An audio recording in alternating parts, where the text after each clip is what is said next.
Okay, so hello and welcome everyone to Upskilling and Reskilling Your Career session here. I would like to welcome our presenter and Adecco Canada's head of training to take you through this amazing workshop today. Vanessa Duarte, please take it over. Hi, everybody. How are we doing? So I see Stephen, Shyam, and Mohammed and Roseanne. So before we get started, I want to tell you a little bit about me and then how I like to have some fun in these presentations. So I've been with Adecco for, almost 22 years now. I started as a recruiter. I have a background in law and psychology, and I came into this business and never left.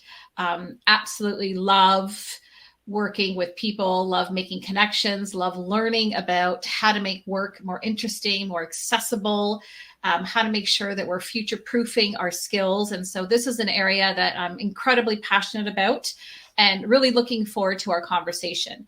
And with that, I want this to be a conversation. I don't want me to be talking for an hour and you listening. I want you to use the emojis on the bottom where you can type your message in the right hand corner. You can select an emoji. I will be asking for your opinion, your input to react to things, because this is a really important conversation. And this is a conversation that everybody can participate in. And it's important that we start to understand the difference between upskilling and reskilling, what it means to learn, why it's important. We're going to talk about some stats. We're going to talk about a learning platform that Adecco has to support you with reskilling and upskilling. And then we're going to talk about why it's really important and what are the industries that are really looking for upskilling and reskilling. So you can see on the screen that I've got definitions of upskilling and reskilling. And I want to start with a question. Who in the group can give me an example of an industry where you have seen a tremendous amount of upskilling and reskilling, retraining, training in different areas, having to refocus how they build something or execute something? Who can give me an idea? Graphic design, IT, finance, yes, incredibly, IT, what we're seeing right now, AI, construction, automotive. We went from hybrid to now we've got self-driving cars. The automotive especially, we're doing work in hydrogen, we're doing work in electric batteries, and it's continually upskilling. And so what happens to the workforce who was trained, let's say 5 years ago, to do a job one way? And what happens if you are not consistently upgrading and reskilling your skills? What's the obvious question?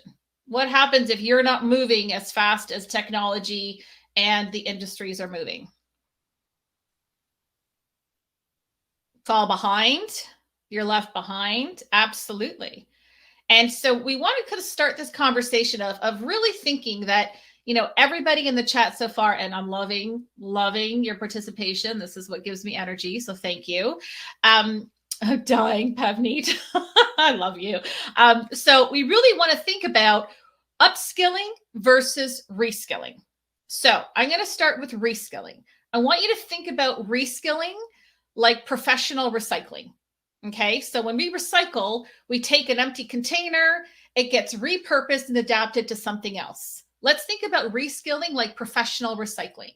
So you are being introduced to a new technology. So if you're working in an assembly line in manufacturing and they bring in new technology, maybe there's an element of automation, maybe there's some robotics, you are adapting to a new skill to create efficiencies in what you're doing.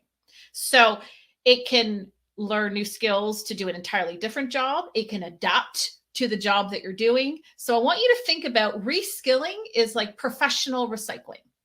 Now I want you to think about upskilling. So upskilling, we're learning relevant and new skills to supplement something that you might be already doing. Who can give me an example of what we're hearing about every time you open social media, you talk to anybody about a skill that is being used in every industry to complement and supplement what you're doing?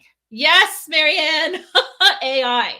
So AI came onto the scene, artificial intelligence. Now we're seeing open AI. We're seeing ChatGPT.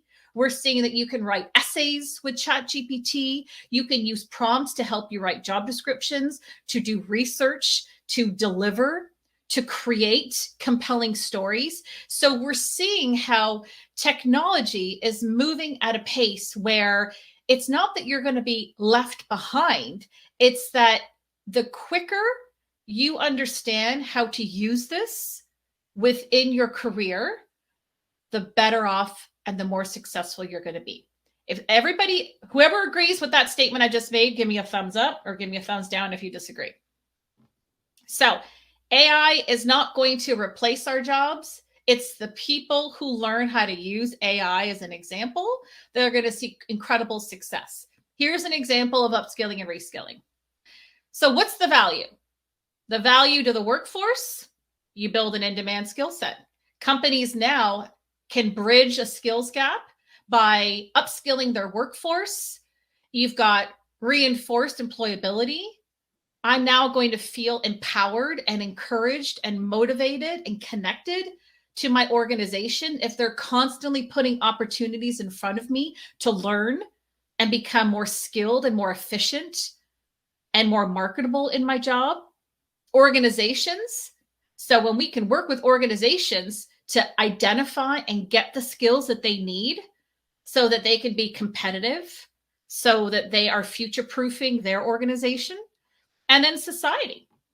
You know, we heard, especially during and after COVID, it was very difficult to find people to work in hospitality and food and beverage. We saw help wanted signs everywhere. So there was a huge skills gap in that area. What did we see? Who's gone into a McDonald's or a Tim Hortons lately? What do you see now when you go to order that you didn't see 5 years ago? Who's a fast food junkie? Kiosks. Yes, absolutely. So how did they pivot? How did they move forward from that? Instead of just saying, well, I guess there's nobody to hire, so I guess we can't open today, they built in kiosks. So you can go in, you can do your ordering, you can do mobile ordering. They built up and created apps. So now, where you may have McDonald's that used to think about working in fast food, now you need IT to develop and write software for apps. You need people who can support the kiosk. Somebody had to build the kiosks. Somebody has to maintain them. So you've got tech support. So who would have thought that McDonald's and Tim Hortons have become tech companies? Because they have. Every organization now, there's an element of tech. Everybody with me? Are we having fun so far? It's only slide 1, guys. We've got so much more to go. Everyone, we're good? All right, let's go to the next slide. Sam's my slide master. So they always say never meet your heroes. I would love to meet this hero of mine. Anybody heard of Virginia, also known as Ginny Rometty? If you've heard of her, give me a thumbs up. If you haven't, write this name down. No, Jane? Okay, you're going to want to hear about her. So let me tell you why I love Ginny Rometty. Ginny Rometty became the CEO of IBM at a time when IBM was struggling to find people to work in cybersecurity. Colleges and universities were producing people who had PhDs in computer science. People were really smart when it comes to everything to do with computer design and programming, but they were missing that core skill set in cybersecurity. And it was an area that she knew you needed to have staffed up. So the first thing she recognized is 50% of the jobs at IBM are over-credentialed. What does over-credentialed mean? Who can help me define that? Anybody want to take a stab at what a job being over-credentialed means? Somebody typing? So over-credentialed means, exactly, thank you. So I'm asking for degrees, certifications that it's not relevant to the job. So the first thing she realized is 50% of the jobs that we hire for at IBM are over-credentialed. I don't need somebody with a PhD in computer science. I need somebody who can do cybersecurity. So she started to recognize that she went into high schools and colleges in Brooklyn and different areas that might be otherwise underrepresented in the society. And she said, we're going to build a program where you get your high school diploma and we're going to give you 2 years in cybersecurity, and then we're going to hire you at IBM. And these individuals went on to not only have incredible careers at IBM, but within their time at IBM, then they developed and they acquired a master's in computer science or a PhD in programming. But her point was, you need to celebrate the progress, not perfection, of skills development. And one of the statements that she is most highly recognized for is building talent versus buying talent. She's like, hiring people that have all sorts of letters after their name from their degrees and certifications. Yes, they're incredibly intelligent, but can they do the job that is needed? So she really focused on building these upskilling programs, making sure that you are skilling. Hire for the job, not the job description. How many of you have looked at a job ad and thought, I don't even know what half of this means. I don't have half of this. Or the job has all these different skills needed, and then it says must have a degree, and it doesn't make sense.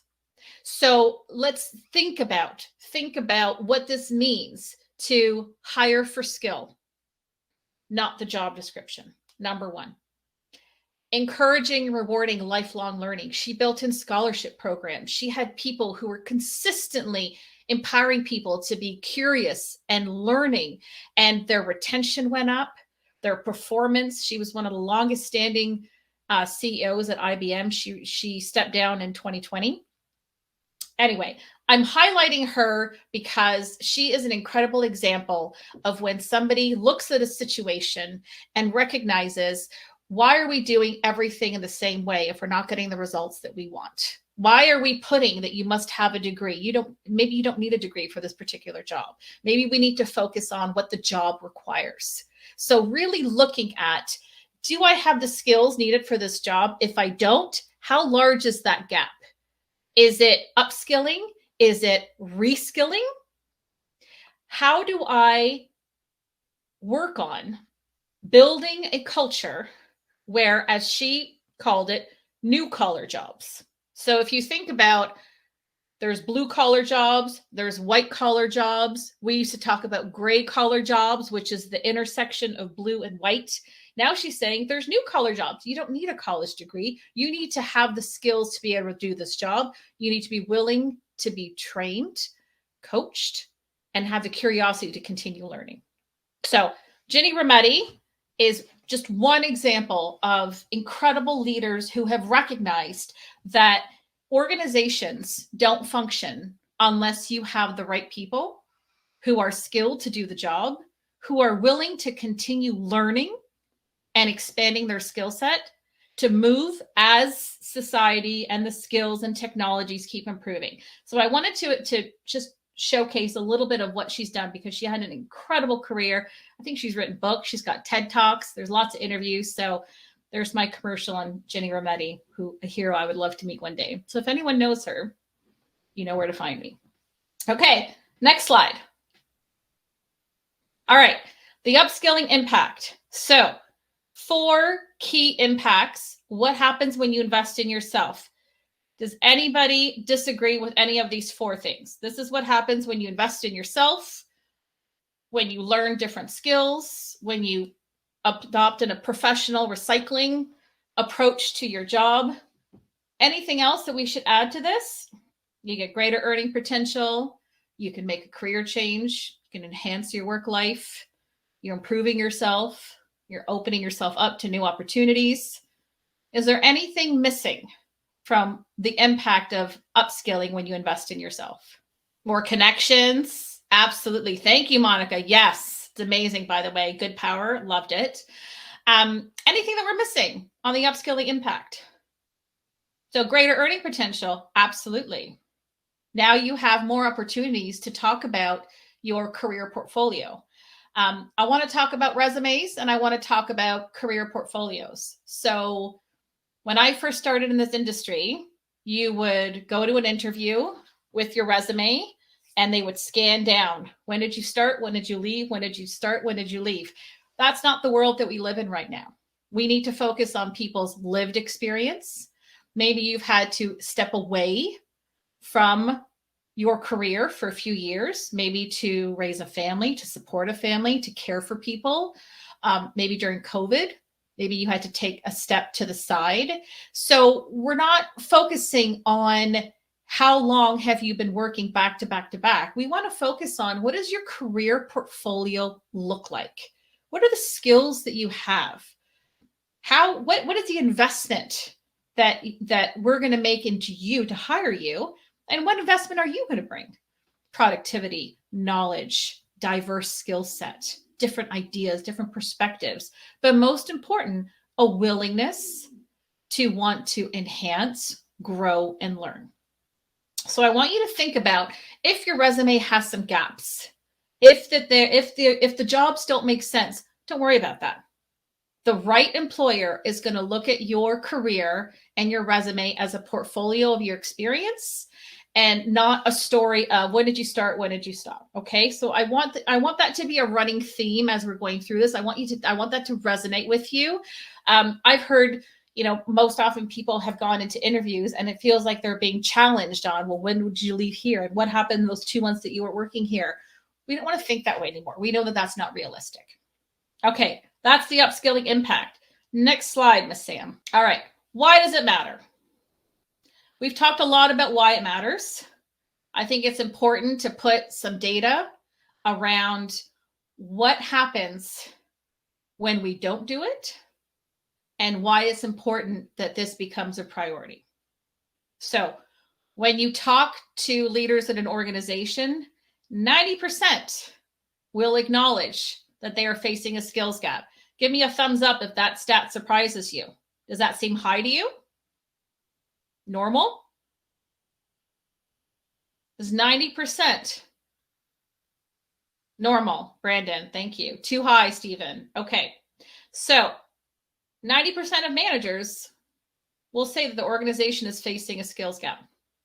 87% worldwide companies say, yes, they have one, and they're going to have an even bigger one in a few years. Why? What do we know is going to be happening in a few years? What's already happening now? AI, yes, for sure, in a component, but I would say from a workforce standpoint, from a true skill standpoint, we have an entire generation,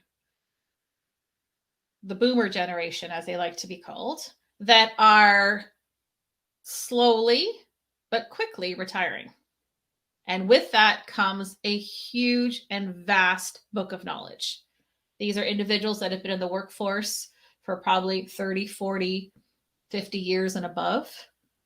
And when we look at populations, when we look at our labor force and the workforce, the rate of people that are exiting the workforce is outpacing the rate of people entering the workforce.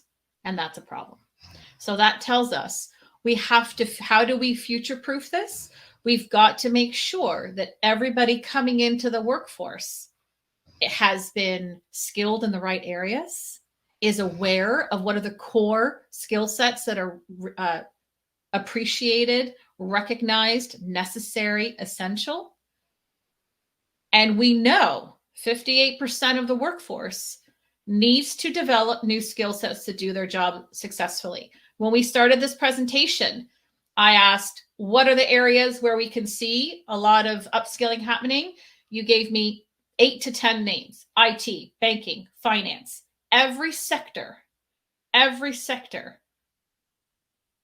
is constantly developing efficiencies, most of them technical, most of them digital, to create better operating systems, better experiences for their clients and their customers, to become competitive, to control costs? 58%. So this is not a today problem. It's a today, it's a tomorrow, it's an ongoing problem, but it's a good problem to have. The last step. Do you agree with this? 57%. Very interested in upskilling, but there's two barriers, time and money. So there's a very famous quote that says, learning is free, but an education is expensive. So when we think about what are the barriers, what is preventing people from being able to upskill, I would add a third. I would say it's time, money, and choice. How do you know what to do? When you're really hungry and you're in the grocery store, I head for the aisle that does not have the vegetables because I know what I want and it makes sense and it's exactly what I feel like having. And it's usually chips. But time, yes. Money, yes. But also choice. Sometimes we need input. We need guidance. We need a career path or a learning path is what we're seeing more and more in organizations. So Brandon, if you were to start a new role tomorrow in accounting and your manager says, Brandon, we're going to be changing systems. We're going to be moving to a new platform. So in the next 6 months, you're going to be trained on how to do this. We're also going to be looking at a new system for this. So having a learning path so you understand what is this organization doing to support, grow, and challenge me so that you can remain competitive in what's happening right now in the labor force. And in terms of time being compensated, I'm going to challenge that with one statement. Time to learn a skill that is relevant to how you do your job. I agree with you, Brandon. So if it's an accounting software, if it's learning how to, if you don't know how to do this, you cannot perform your job. I agree. That should be compensated. But having a curiosity to learn and self-improvement and professional development, a lot of that also needs to be self-driven. And this comes down to being extrinsically motivated versus intrinsically motivated. Anybody know what I mean by those two statements? Intrinsic versus extrinsic? Can anybody give me an example? Intrinsic, I want to be better at public speaking. I will sign up for Toastmasters. I will talk in front of a mirror from within. Thank you, Marianne. Extrinsic, my boss told me I better get better at public speaking or else. My boss said, if you do this, you get to deliver a speech at this next piece. Somebody, it's the carrot versus I want to do this because this is something that is important to me. It's part of my value system. And an important value to me is to always encourage and stretch myself out of my comfort zones, right? Change and discomfort, you know, you can't change without being out of your comfort zone. Yes. Motivation from within, extrinsic, externally forced. Absolutely. Absolutely. So it's really important to recognize that there's always going to be barriers, but you have to figure out what's important to me. What do I want? And sometimes being trained in something that isn't where you see your own path going or isn't something that's going to keep you motivated. This is where you have to pause and think, well, what is upskilling going to make sense for me? And I'm going to go back to this idea of professional recycling. How are you in a professional way upcycling or recycling and adapting to new opportunities in new environments? Could be a completely different industry. But the point is you're always moving, or like Dora used to say, just keep swimming. Does it keep swimming, keep moving? Something. She was a fish. She moved a lot. Okay. Next slide. How are we doing? Everybody still with me? It's 12:30. It might be lunchtime if you're Eastern Standard Time. We're good? All right, Jane. Okay. So let's talk about the barriers to learning. One was time, one was money.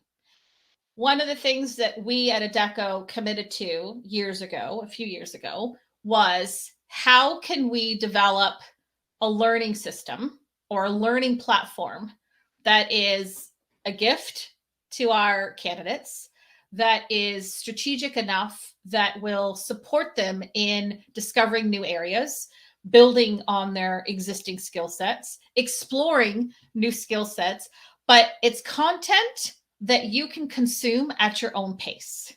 So, 100 years ago when I was in school, if you wanted to take a course, you had to sign up, you had to travel to a school, a facility, a classroom. There was a lecture or an instructor, and then you had to come home. There was no such thing as online learning or anything like that. We have a platform where it is incredibly digital, it's accessible, it is free to all of you, anybody who is registered with Adecco. There's over 3,000 courses. And again, it covers all of these subjects that you can see here. But the idea around this, if we keep talking about AI as an example, it gives you an introduction into, okay, now I feel like I have a benchmark into AI, or a benchmark into product management or content creation, or it might be something within logistics or supply chain.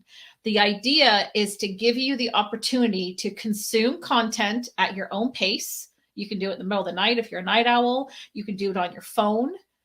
But it gives you this opportunity, if you are intrinsically motivated, to start your own professional development at will.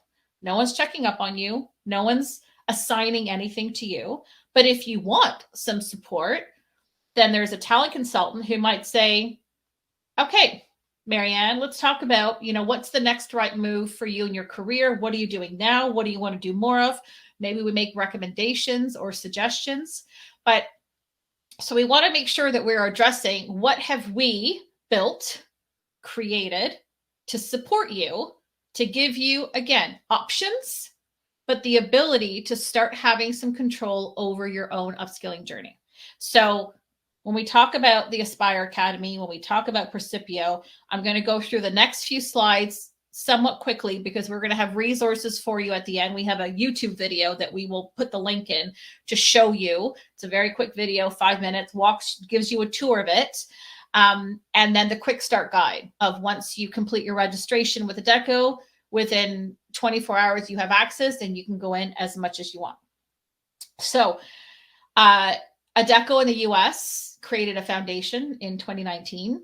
And the mission of this foundation was, how do we make the future work for everyone? So it's founded on 3 pillars. We believe in the power of work. We believe in work equality, and we believe in giving back. So one of the areas where we have done an incredible job here in Canada is developing this learning platform to give everybody the access and the support to actually have some control and autonomy over their learning. So if we go to the next slide, when you log in for the first time, this is what you're going to see. And the email address is the email that you use to set up your profile. And the password will be sent to you in your quick start guide. Then when you go to the next slide, it is incredibly intuitive. It's going to ask you, what would you like to learn today? It's going to give you some prompts. And what you'll start to see below is some tiles and a banner of these are things you might be interested in. As you complete courses, it's going to give you prompts. Hey, you might be interested in this. This is a new course that we've put out. Skill benchmarks give you tests that you can do. So Excel, product knowledge, AI, these benchmarks take 5 minutes, 7 minutes just to test where you're at. Maybe you think you're, not so great at Excel, and then you do this benchmark skills assessment and you're actually pretty good. So let's bump you up and let's have you do a more complicated training. So the point of the Aspire Academy is it gives you a library of content that you consume at will, and you're able to go through and do what you want. Monica, we'll touch on that after. Okay, we'll troubleshoot what's happening. So if we go to the next slide, I'm going to show you what the library itself looks like. So the library has skill areas, prep courses for certifications, and then journeys. So journeys for business skills are actual programs. Some might be 20 hours and 11 courses, etc. Oh, thank you, Vivian. And it could be human resources, marketing, consulting. There are DE&I Aspire journeys. But along the left, every skill area has multiple courses on industrial skills, foundational skills, personal and career development. There's prep courses for PMI, there's CompTIA, there's software, there's tech. So I encourage you all to explore this. It's fantastic. It's free, and it is all designed, created, and the intention is to give you the opportunity to learn at will and try and explore different areas to test how to expand your skill set and give you more opportunity to open up your career. Any questions on this before we move forward? And if not, we can focus on the end. Sam, can you just take down Monica's info so we can circle back with her and see what the tech issues are? So we've talked about why upskilling and reskilling. We've given examples how every industry is changing. We've talked about why we've got to have this mindset of constantly recycling and upcycling our professional skill set and our career portfolio. Now let's talk about how we're going to do it. What is the foundation of an essential toolkit? Okay. Who's heard of this quote? Hard skills get you in the door and soft skills help you move forward. Has anybody heard that before? And for those of you that have or haven't, what does that mean? What's an example of a hard skill? Who can give me an example of a hard skill, and who can give me an example of a soft skill? Stephen, you're the first one to log in. Give me an example of a hard skill. Soft skill, communication. Yes, Pooja. Mohammed, Java. Absolutely. So hard skill is technical. It is something that you are trained on to perform. It could be a certification. It's something that you are consistently having to do from a productivity standpoint. So digital skills, technical skills, essential skills. So we talk about digital skills right now, online communication. How are you showing up online? What does your social profile look like? How are you managing your interactions online? How present or not present are you on social media? How do you market yourself? How do you brand yourself? The session before that talked about your personal branding. How are you doing this? If I go onto your LinkedIn page, what impression am I going to form about you? Does it give me information about who you are, what you're looking for, what type of person, what is your mindset towards learning, towards work? So digital skills, all your online communication is an example. Excel, always an example of a strong digital skill. It can also be a technical skill. How do you online research? 15 years ago, nobody talked about Google reviews. Nobody crowdsourced for information. How many of you go onto Amazon and before you add to your cart, you scroll down and look at the reviews or look at the ratings or look at the stars? How many of you do that before you buy something on Amazon? We all do, right? We Google and crowdsource, and we look for overall assessments of a product, a service, a restaurant, anything. And that is how we are evolving. So you always want to think about, how am I showing up? What does my brand look like? And do I know how to be compelling in that space? Video call etiquette, that's new. That turned on its head since COVID. Technical skills, IT.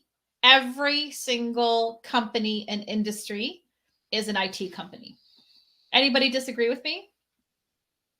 I'll say it again. Every single company is an IT company.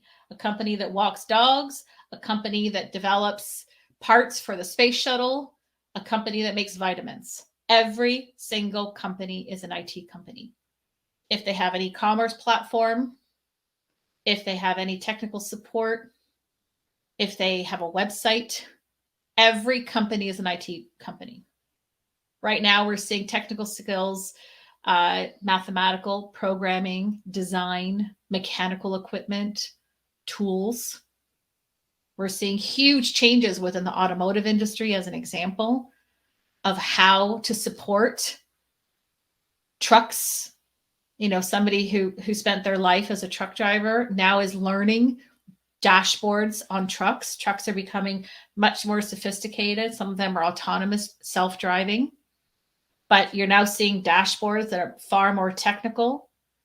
And you have to learn not just how to operate it, how to fix it, how to build it, how to correct it, how to read it, how to interpret it. And then your soft skills, your essential skills. And we're going to get into the soft skills on the next slide. This slide is important because you have to have components of all three to have an essential toolkit. Has anybody seen anything like this before? Do you see how when you're building a toolkit, you need to build your foundation from your essential skills, your soft skills. You need to have a good balance of digital skills and some technical skills. Everybody with me? We're good. We're good. We're 40 minutes in. We're doing it. We're going to make it. Okay, next slide. All right. How do we put the skills to work? So I talked about upskilling and reskilling, why it's important, why leaders of organizations are staying up at night worrying about this. Now let's talk about key industries where we are seeing huge opportunities, where upskilling and reskilling are happening every single day. Transport, auto, retail, construction, catering and hospitality, logistics and transport, manufacturing, food industry, energy, technology. We just completed a program where we trained and upskilled individuals with no experience, nothing on their resume to do with wind turbines, on how to be a blade repair tech on wind turbines. And we worked with a company that built and designed this program because there was a gap in this workforce. There wasn't enough of a workforce to satisfy the need right now in the market across Canada to work on these wind turbines, knowing that wind energy is a huge growing industry in Canada. And so instead of saying, wringing out your hands, well, I guess we can't hire anybody because there's nobody. So like Ginny Rometty used to say, stop worrying about buying talent, build the talent. So we looked at, how do we build talent? How do we develop new talent pipelines? So if you're looking at this list and you're like, well, I don't know anything about technology, you don't need to know, but you need to start. What is it about technology that interests you? What is it about transportation equipment? What is it about energy that interests you? These were individuals who, I worked with individuals who were roofers in their past life, landscapers, but they had an interest in getting into this industry. They know that this is a fast growing industry. So they were incredibly motivated, very eager. They showed up, they participated in the program, and they've all graduated and will soon be working as blade repair techs in the wind turbine industry. It's a fantastic story. And we're seeing this more and more and more. So I put this here so that you realize that every industry right now is looking at ways to upskill from within, build new talent pipelines, And if you can't find the skills, how can you teach people the skills? And the underlying skill set that will always get you ahead is a willingness to learn, just like Daria said. The willingness to learn and be curious. And what happens when you're willing to learn? You also have to be willing to make mistakes, because mistakes are how you learn. So we're not going to get into this today, but I want to leave you with understanding how a lot of us hold back from doing something new because we're afraid of failure. But there's the right kind of failure and there's the better kind of failure. And it all comes down to, if you're not making mistakes, you're not learning. If you're not trying something new, you're not growing. So I tell my son all the time, what mistakes did you make today? Because if you're making mistakes, you're trying new things. So I want to encourage all of you, go out there and make as many mistakes as you can, just as long as it's not behind the wheel. Okay, next slide. We are making fantastic time, everybody. Where to focus? So, where to focus? Top industries for growth, top skills in demand, top soft skills desired by companies. So if you have a skill that is in demand, it's going to remain in demand. If you have a flat tire and you are incredible at building software programs, but you don't know how to change a tire, that skill's not going to work for you. So remember that you want to make sure that as much as you are developing your skills, you are developing skills that you know are in demand, recession proof, are going to be valued, and are always going to give you an opportunity to expand on.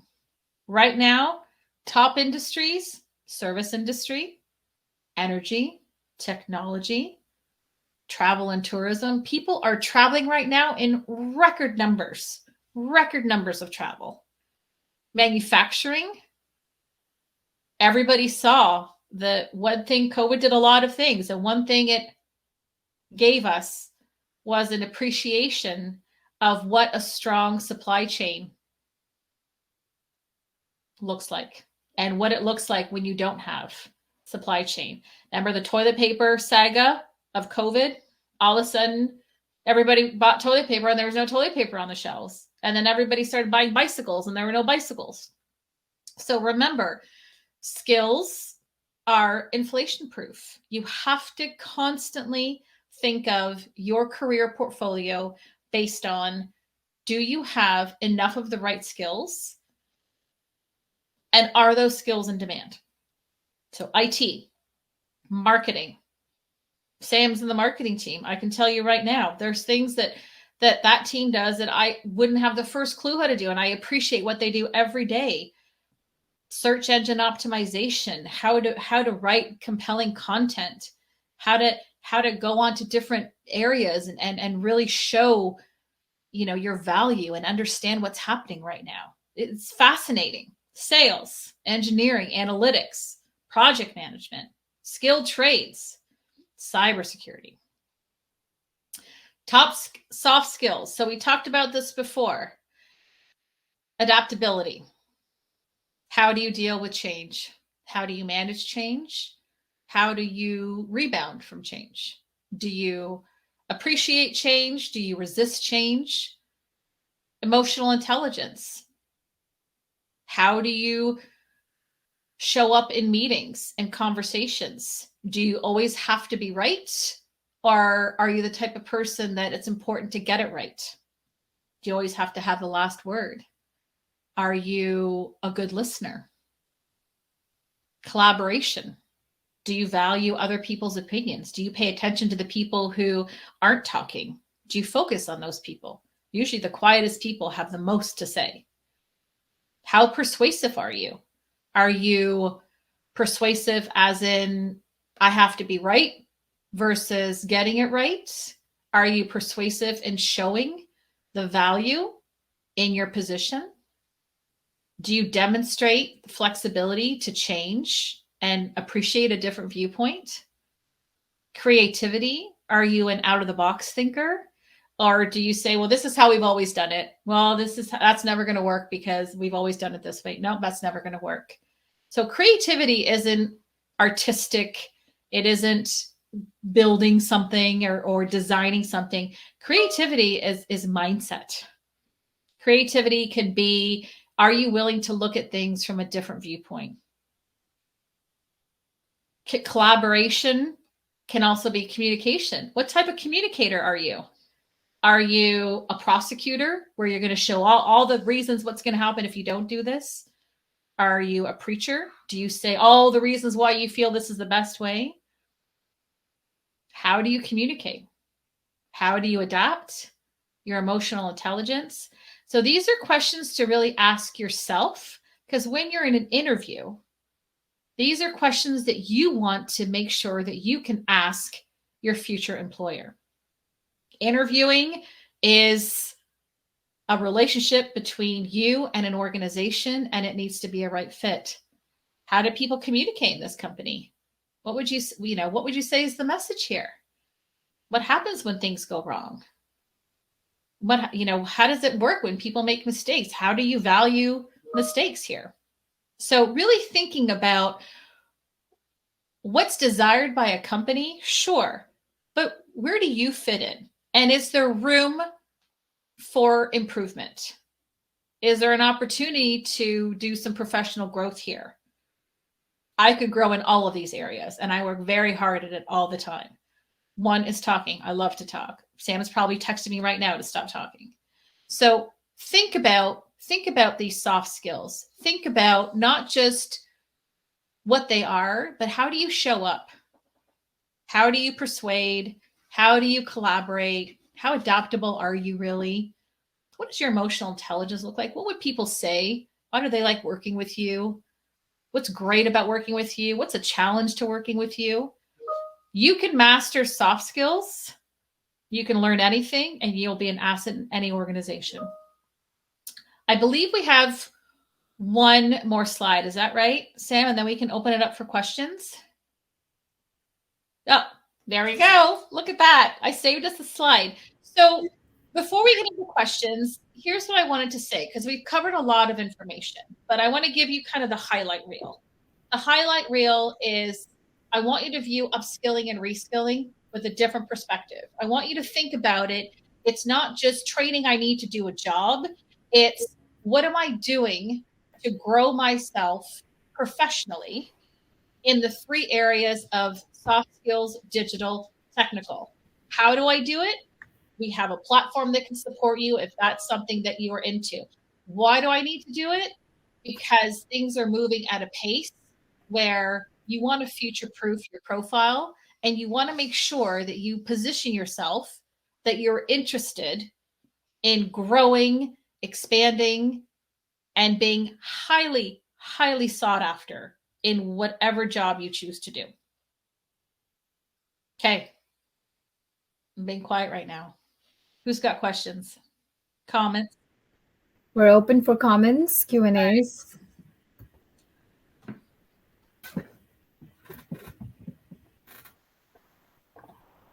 No questions? Okay, I'm going to ask for comments then. Was there value of this presentation to you? Oh, Brandon. We got one question. Okay, so Brandon says, what's your advice on upskilling yourself, but you bring that into your job where then becomes an expectation? I've brought in new skills that don't get compensated. Okay. Can you give me an example? Are we talking about like a technical, like a software?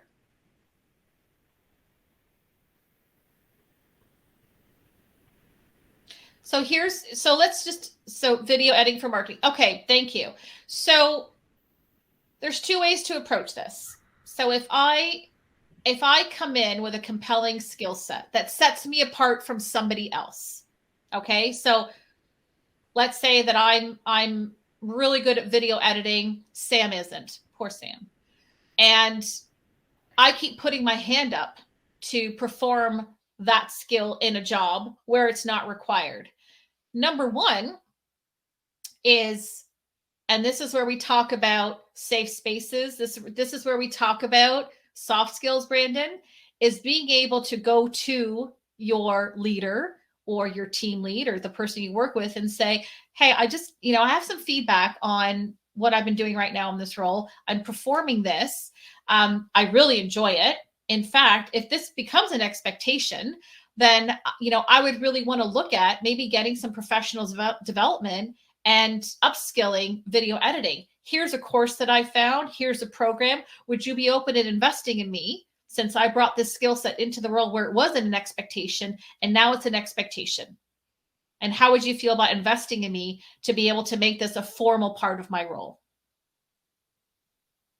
Is that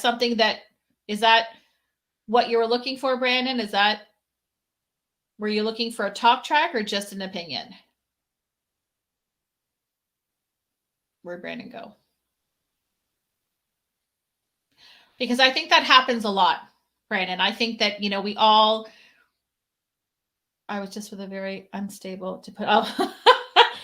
But Brandon, you bring up something really important. And here's this. Don't make yourself smaller because it's not part of your job description. The most interesting opportunities that I've had with this company is when I put my hand up for things that would have never been on my job description, where I've suggested something or volunteered to do something, and it's been amazing and a really great experience. And I wouldn't have done that if I didn't put my hand up or propose it. So if you work in an organization, Brandon, where you can have that conversation, I would have it, and always position it that, you've invested in this company. You showing up every day and performing your skill helps this organization move forward, right? So now this is how they can invest in you so that if you become better at your job, it makes their results even more compelling. And Brandon, if you want to take this offline and reach out to me, Sam will put my email address in the chat if anybody wants to reach out to me. Is Aspire Academy certifications recognized by employers? That's a fantastic question. And thank you, because I meant to address that. So the Aspire Academy and Precipio is a learning platform managed through Skillsoft. It is not a recognized governing body for admin, Excel, or anything of that nature. It would be considered professional development. What is listed in the skill areas is the prep course for your project management, a prep course for CompTIA. So it has the actual prep courses for those certifications, but it will not formally certify you as recognized by those governing bodies. I hope that answers your question. Okay. Richard, amazing. So first time caller, long time fan. I've always wanted to say that. I've totally just made my day. Okay, so to access Precipio, register on adecco.ca. Sam is going to share my email address. If you have any follow-up questions, there's any direction I can support you with. If you need help troubleshooting once you get into Precipio, reach out to me. That's what I'm here for. Learning and getting into this can be a little bit overwhelming, but once you get into it, it's so interesting. And again, you consume the content at your own pace. And I encourage you all to take advantage of this. I encourage you all to be curious. And if there's no other questions, I had a great time. I hope everyone has a fantastic lunch planned. And thank you for joining us today. Absolute pleasure. And Stephen, aces for being the first one to log on. Stephen Lamb, he's a hero. Thank you so much. Bye, everybody. It was a pleasure. So in the chat above, I have pinned the link where you can go and check out, register for Aspire Academy and start your free upskilling journey. I've also attached Vanessa's email address where you can reach out to her. And Monica, we have your contact, so we will be circling back for the issues that you faced. But we encourage you all to register on adecco.ca to start getting eligible and take advantage of upskilling and reskilling. I mean, future proofing your career. Thank you, everybody. Thanks a Have lot. a wonderful rest of the job fair. Thank you so much.